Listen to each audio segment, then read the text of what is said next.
তৃণমূলে ক্রমাগত রক্তক্ষরণ জাতীয় স্তরে মারাত্মকভাবে, যার শুরুটা হয়েছিল তৃণমূলের লোকসভার সাংসদদের আলাদা হয়ে যাওয়া, বেসুরো সাংসদদের আলাদা হয়ে যাওয়া নিয়ে, এবং এই বেসুরো সাংসদরা তাদের জন্য আলাদা ব্লকের ব্যাপারে আজই বিজ্ঞপ্তি জারি হতে পারে। নয়াদিল্লি থেকে সেরকম খবর পাওয়া যাচ্ছে। আবির আছে আমার সঙ্গে সরাসরি। আবির, কি খবর আছে? আজই আলাদা ব্লকের বিজ্ঞপ্তি জারি হতে পারে, এই পদ্ধতিটা কি?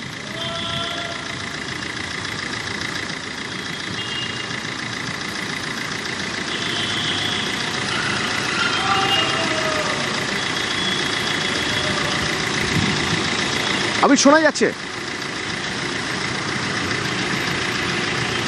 দেখো, লোকসভা স্পিকারের আজকে ফিরে আসার কথা রয়েছে এবং তিনি ফিরে এসে তিনি সংসদে যাবেন।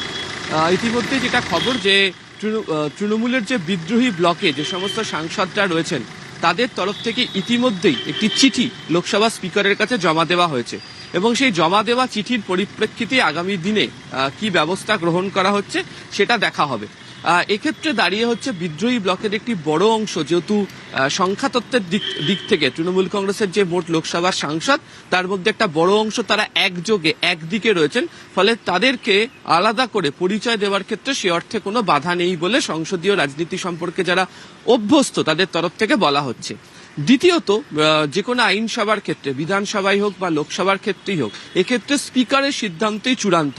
ফলে স্পিকার যদি মনে করেন যে তাদেরকে, অর্থাৎ এই সমস্ত যারা সাংসদরা রয়েছেন তাদেরকে গুরুত্ব দিয়ে তাদের ব্যাপারে তারা যে ব্লক চাইছেন সেটিকে তারা দেবেন, ফলে সেই সিদ্ধান্ত তিনি গ্রহণ করতেই পারেন।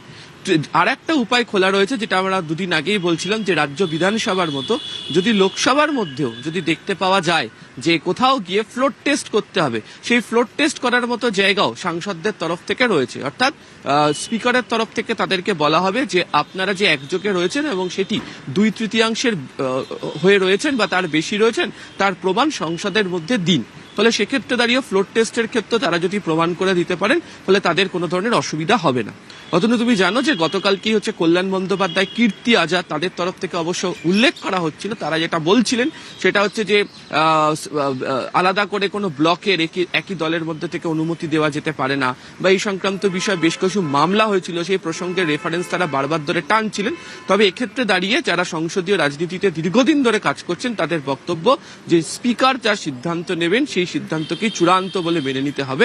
ফলে এক্ষেত্রে দাঁড়িয়ে আজকে স্পিকার আসার পর তিনি যদি এর জন্য নোটিফিকেশন বার করে দেন, তাহলে সেই নোটিফিকেশন দেখেই বাকি কাজ হবে।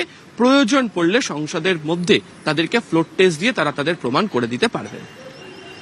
এক্ষেত্রে আমি একটু জানতে চাইবো, এই ফ্লোর টেস্ট অত্যন্ত জরুরি হয়ে উঠতে পারে, তার কারণ তুমি যাদের কথা বলছিলে কল্যাণ বন্দ্যোপাধ্যায় বা যারা এখনো পর্যন্ত রয়ে গেছেন 8 জন বা 7 জন সাংসদ, তারা বারবার এই প্রশ্ন তুলে যাচ্ছিলেন যে এই যে 20 জন বলা হচ্ছে, এতজন রয়েছে বলা হচ্ছে, বেসুরো 2/3 বা তারও বেশি, তাদের নাম প্রকাশ করা হোক, তারা যে রয়েছেন তার প্রমাণ কোথায়? সেক্ষেত্রে ফ্লোর টেস্ট তো অত্যন্ত গুরুত্বপূর্ণ হতে পারে। দেখো, 2024-এর 29টা আসন লোকসভাতে তৃণমূল কংগ্রেস জেতে, তার মধ্যে একজন মারা গিয়েছেন বসিরহাটের সাংসদ। বাকি যারা রয়েছেন তাদের মধ্যে দেখতে পাওয়া যাচ্ছে যে অভিষেক বন্দ্যোপাধ্যায়, কল্যাণ বন্দ্যোপাধ্যায়, মহুয়া মৈত্র, সুদীপ বন্দ্যোপাধ্যায়, সায়নী ঘোষ, মালা রায়, সাজদা আহমেদ, এরা কোন দিকে রয়েছেন এখনো পর্যন্ত তারা স্পষ্ট করেননি। ফলে এক্ষেত্রে দাঁড়িয়ে যে বক্তব্য কীর্তি আজাদও তাই, যদি কল্যাণ বন্দ্যোপাধ্যায়, কীর্তি আজাদের তরফ থেকে যারা মমতা, অভিষেক বন্দ্যোপাধ্যায় পন্থী, তাদের তরফ থেকে যদি লোকসভার মধ্যে যদি আলাদা ব্লকের স্বীকৃতি দেওয়া হয়, কাকলি ঘোষ দস্তিদার, শতাব্দী রায়, জুন মালিয়া, জগদীশ বসুনিয়া, অরূপ চক্রবর্তী, কালীপদ সোরেন, এই ব্লককে, তাহলে তারা সংসদের মধ্যে স্পিকারের সামনে তারা প্রশ্ন তুলতেই পারেন। নিয়ম অনুযায়ী স্পিকারের সামনে তারা যদি এই প্রশ্নটা তোলেন, তাহলে স্পিকারের তরফ থেকে একেবারেই প্রমাণ করার জন্য ফ্লোর টেস্টের অনুমতি দেওয়া হতেই পারে এবং এটা আইনসভার ক্ষেত্রেই নিয়ম বলবৎ রয়েছে। ফলে অধিবেশন কক্ষের মধ্যে দাঁড়িয়ে পরিষ্কার হয়ে যাবে কারা কোন দিকে রয়েছেন। ফলে এক্ষেত্রে দাঁড়িয়ে ফ্লোর টেস্টে ভোটাভুটিও হয়ে যেতে পারে। ফলে সেক্ষেত্রে দাঁড়িয়ে কল্যাণ বন্দ্যোপাধ্যায় বা কীর্তি আজাদ যে বক্তব্যের কথা বলছেন সেই বক্তব্য ফ্লোর টেস্টের মধ্যে খারিজ হয়ে যাবে, বা কাকলি ঘোষ দস্তিদারদের ব্লক তারা যে শক্তি প্রমাণ করার কথা বলছে সেখানে তাদের কতটা শক্তি রয়েছে তাও তারা প্রকাশ করে দিতে পারবেন। ফলে এক্ষেত্রে দাঁড়িয়ে স্পিকার সেই সিদ্ধান্তের পথে যেতেই পারেন। তবে প্রথম থেকে যেটা বলা হচ্ছে যে ব্লক আলাদা করে তৈরি করতে পারা যায় না, অনেক সাংসদ রয়েছেন যারা সংসদীয় রীতি সম্পর্কে যারা অভিজ্ঞ দীর্ঘদিন ধরে রয়েছেন, তারা বলছেন এক্ষেত্রে দাঁড়িয়ে স্পিকারের সিদ্ধান্তই চূড়ান্ত বলে মেনে নিতে হবে।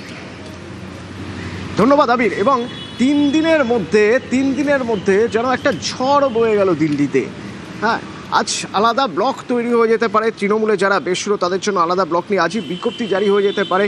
আজ বুধবার, এর আগে আমি যদি সোমবার থেকে দেখতে থাকি, সোমবার কি হলো? সোমবার লোকসভার স্পিকারকে বেসুরোরা তারা চিঠি দিলেন।